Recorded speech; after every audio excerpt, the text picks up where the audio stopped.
안녕하세요. 매일 새로운 사연을 전하는 읽어주는 사연 라디오입니다. 구독과 좋아요, 많은 공유 부탁드립니다. 오늘의 사연 시작하겠습니다.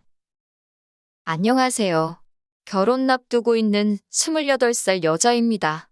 결혼 준비하면서 파혼하는 커플이 많다는데 제가 딱 그 꼴이네요. 솔직히 저희 집도 형편이 그렇게 여유로운 편은 아니지만 예비 신랑 집도 저희 집과 비교했을 때 엄청 잘 산다 할 만한 상황도 아닙니다. 그 사실을 알기에 결혼하면서 저나 예비 신랑 두 사람 모두 월세고에 살지언정 부모님 도움 없이 각자 모아놓은 돈 안에서 해결하자고 정했고요. 저나 남자친구나 둘 다 회사 다니는 직장인입니다. 결혼 후에 두 사람 벌이 합치면 한 달에 450만 원 조금 넘게 모여요. 남자친구와는 동갑내기 커플이고 남자친구는 군대 다녀온 기간도 있고 한데다가 취직도 늦은 편이라서 아직 직급이 낮아 월급이 많이 낮은 편입니다. 그래도 지역에서 꽤나 유명한 회사의 안정적인 직군이기에 크게 걱정되지는 않았어요. 성장 가능성도 좋았고요. 그나마 다행인 건 저희 사는 곳이 서울이 아니다 보니 집값이 그렇게 세지는 않은 편입니다. 모아둔 돈이 둘 다 그닥 많은 편은 아니다 보니 알아보는 것 중에서도 가장 힘든 게 신혼집을 알아보는 일이었어요. 그래도 알아보니 신혼부부를 위한 전세대출 제도도 있고 저희 회사에서도 은행보다 좀 더 좋은 이율로 대출을 해주는 복지제도도 있어서 그래도 집 구하는 게 아예 못할 일이라는 생각이 들지는 않았습니다. 인생에 한 번뿐인 결혼식인데 너무 아끼는 건 아닌 것 같아서 호텔에서 하는 초호화 결혼식은 아니지만 추억 속에 잘 간직하기 위해서 최대한 좋게 하고 싶어 발품 손품 팔아가면서 이리저리 알아보고 있던 와중이었습니다. 예비 시어머니하고 한 번 식사 자리를 가진 적이 있는데 아파트 알아보느라 요즘 너무 힘들다는 식으로 말을 하셨어요. 남자친구와 이미 반반 결혼 이야기가 되어 있는데 갑자기 집을 알아보고 계신다는 말에 깜짝 놀랐습니다. 저도 저지만 남자친구도 금시초문인 듯한 반응이었어요. 안 그래도 제가 받았던 아파트가 있어서 남자친구한테 그 집을 말씀드려볼까 했습니다. 그랬더니 남자친구는 엄마가 아파트를 해주신다는 것만 해도 감지덕지인 상황이고 직접 발품까지 팔아가며 알아보시는 중인데 우리가 감나라 배나라 하면서 위치가 어디면 좋겠고 평수가 얼마나면 좋겠다 그런 말 할 처지가 아닌 거 알지 않느냐고 일침하더라고요. 그냥 어디가 되었든 간에 구해주시는 집에서 불만 없이 잘 살자고 그리고 돈 더 모아 나와서 좋은 집으로 이사가자고 이야기까지 했습니다. 구축이면 구축인 대로 저희 쪽에서 리모델링하고 인테리어를 싹 하면 되겠다 싶었고요. 그런데 제가 모아놓은 돈이 2천만 원이고 그 돈으로 혼수하고 결혼식 비용하고 하면 리모델링은커녕 벽지도 새로 못 바르겠더라고요. 제가 모은 돈이 적은 거 알고 있습니다. 그런데 남자친구는 저보다 더 적어요. 취직이 늦은 만큼 돈도 천천히 모일 테니 그 부분은 크게 신경 쓰지 않았습니다. 이 이야기를 부모님께 했더니 집을 해주시는데 우리도 손 안 대고 코 풀 수는 없다고 하시며 적금 같은 거 중도해지까지 해가시면서 어떻게 3천만 원을 만들어주셨습니다. 그래도 5천 정도면 어디 남 부끄러울 정도로 못해가는 건 아니라고 생각했어요. 저희 지역 구축 20평대 아파트가 1억 정도 하거든요. 게다가 저는 직업 특성상 자가용이 필요해서 차도 가지고 있으니 얼추 비슷하게 해가는 거나 마찬가지였으니까요. 모아둔 돈도 별로 없으면서 결혼 생각한 것부터 잘못이라고 하면 잘못이겠지만 너는 얼마 있고 나는 얼마 있고 조건 맞추면서 이리저리 재는 것도 싫었고 남자친구나 저나 모아놓은 돈 크게 없으니 차라리 남들보다 빨리 시작해서 아껴가며 빨리 자리 잡는 것도 방법 중에 하나라고 생각했어요. 부모 도움 없이 결혼하겠다고 설레발을 쳤지만 결국 저나 남자친구나 부모님 손을 벌리는 거나 마찬가지인 상황이 되었지만요. 아무튼 돈도 어느 정도 마련되었고 큼지막한 문제들인 해결된 거나 마찬가지였으니 마음이 한결 놓이던 상황이었습니다. 시어머니와 또 한 번 식사 자리를 갖기로 해서 그때 다시 한번 자세한 이야기를 해보려고 했어요. 사실 집이라는 게 당장 돈도 중요하긴 하지만 앞으로 얼마나 그 집에서 살아야 할지도 모르고 한 푼 두 푼 쓰는 게 아니기 때문에 위치적인 부분도 고려해야 하고 투자 가치가 있는지도 고려해야 하잖아요? 그런데 도통 남자친구 어머니 쪽에서 집을 알아보고만 있다고 하시지. 그 내용을 남자친구한테 말해주시는 것도 아니고 비밀로만 하고 계시니 조금 자세하게 이야기를 나누어 봐야겠다고 생각했거든요. 식사 자리에서 타이밍 봐서 어머님께 집 알아보시는 건 어떻게 되어 가시냐 물었습니다. 말을 안 해주시는 게 별다른 이유가 있을 수도 있겠다 싶어서 물어보는데도 조심스러울 수밖에 없었지요. 그런데 어머님께서는 집은 이미 계약했고 몇 달 뒤에 잔금만 치르면 된다고 대수롭지 않게 대답하셨어요. 이렇게 쉬울 건 뭐 어려운 이야기라고 그동안 꺼내지 못했나 싶었습니다. 집 구해주시는 거 정말 뼈에 사무칠 정도로 감사한 일이지만 그래도 계약 전에 왜 저희한테 한 번도 말씀을 안 해주셨는지 그 집을 보여주지 않으셨는지 궁금했습니다. 이왕 대답해 주신 거 궁금했던 건 다 물어봐야겠다는 생각이 들더라고요. 저나 남자친구나 둘 다 직장 다니는 회사원이고 그러니 출퇴근 거리도 생각해봐야 했어서 가장 궁금했던 걸 먼저 물어보기로 했습니다. 어디 아파트를 구하셨는지 말이죠. 어머님이 대답해 주신 아파트는 남자친구나 저 다니는 회사에서 엄청나게 멀리 떨어져 있는 곳에 위치한 곳이었습니다. 심지어 주변에 마땅한 대중교통도 없는 걸로 알고 있고 주변 또한 많이 낙후되어 있는 아파트였어요. 저희가 모르는 재개발 호재라든지 투자 정보가 있는가 싶어서 아파트에 대해 자세하게 물어봤습니다.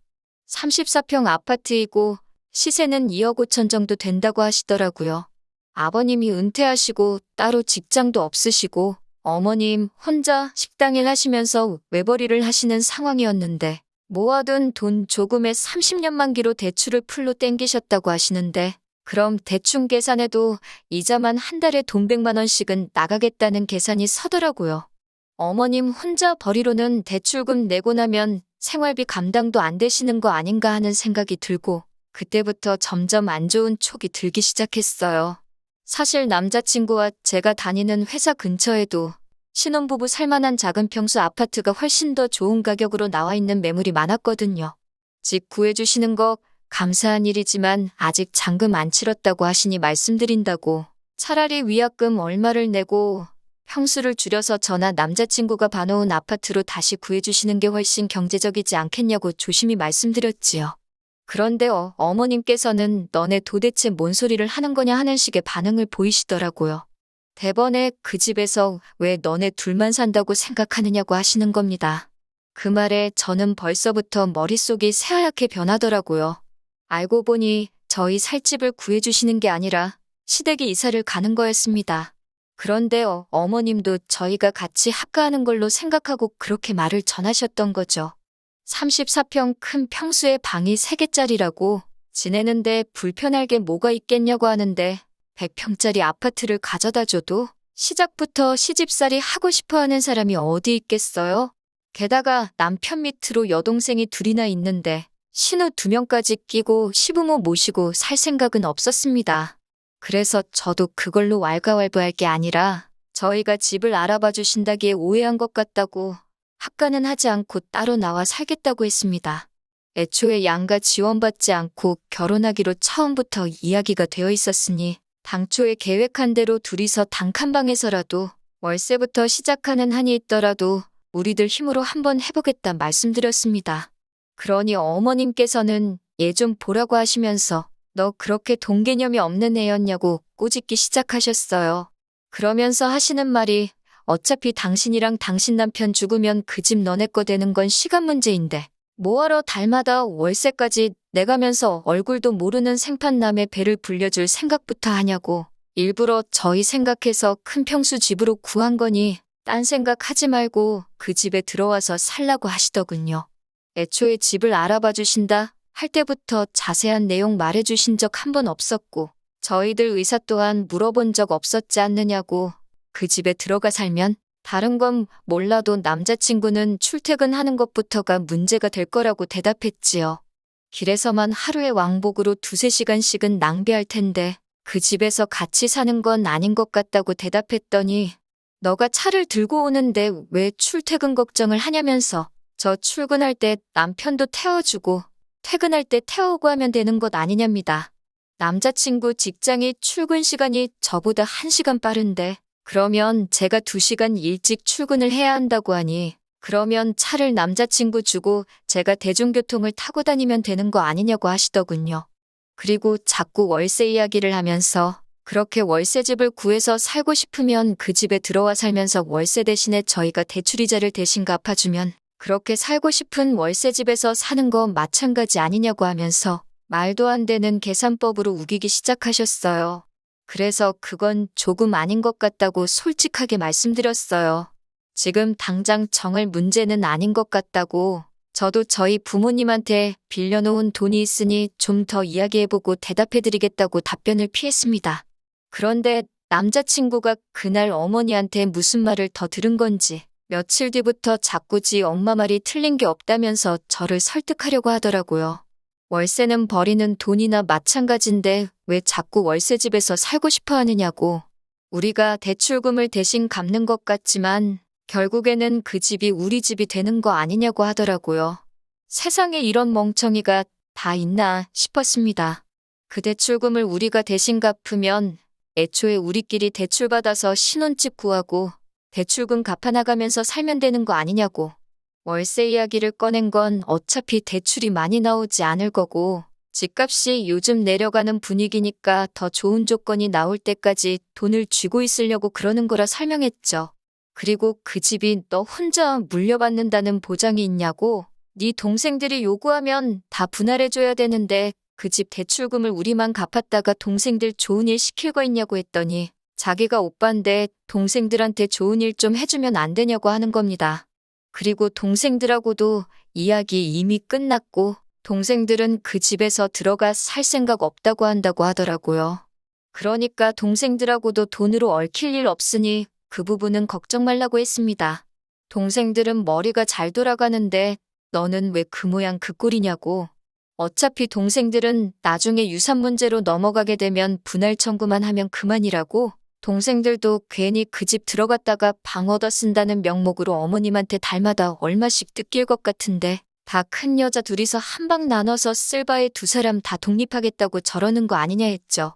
충분히 설명이 된 건지 남자친구도 이해한 듯 그게 그렇게 되는 거냐면서 혼자 고민을 하더라고요. 이제 겨우 한 곱이 넘겼나 생각했는데 남자친구가 그 잘난 대가리로 생각해서 겨우 한다는 말이 우리가 그럼 독립해서 살고 대신 그 집 대출금을 우리가 갚아주자는 겁니다. 우리는 둘이서 버니까 여유도 좀 있을 거고 저는 시집살이 안 해서 좋고 자기는 엄마한테 효도도 하고 동생들은 각자 방 하나씩 나눠서 쓰고 그러고 있다 보면 결과적으로 나중에는 집을 자기가 물려받아서 아파트 2채를 소유하게 되는 거 아니냐고요. 자꾸 저렇게 말도 안 되는 궤변으로 저를 설득하려 드는 거 보니까 저놈이 몰라서 그러는 게 아니고 어떻게든 제가 버는 돈을 가지고 지네 엄마 새로 산 집 대출금 갚아주고 겸사겸사 대리효도도 시킬 생각으로 저러고 있는구나 하는 생각이 확신이 되더라고요. 그래서 더 길게 말할 것 없이 그거 좋은 방법이라고 대출금 잘 갚아주라고 말해줬습니다. 남자친구는 입이 귀에 걸려가지고 저한테 힘든 결정 내려줘서 고맙다고 하면서 앞으로 행복하게 잘 살자고 하더라고요. 효도할 생각에 귀가 먹은 거냐고 말귀를 못 알아먹은 것 같아서 말해주는데 니네 집 대출은 네 돈으로 갚아주라고. 나는 니네 엄마 대출금을 같이 갚자는 게 아니라 결혼은 없던 일로 하자고 파혼하자고 하는 말이라고 해줬습니다. 엄마 집을 사주고 싶으면 엄마 집 먼저 사주고 네 앞가림 한 다음에 그때 가서 결혼하라고 했습니다.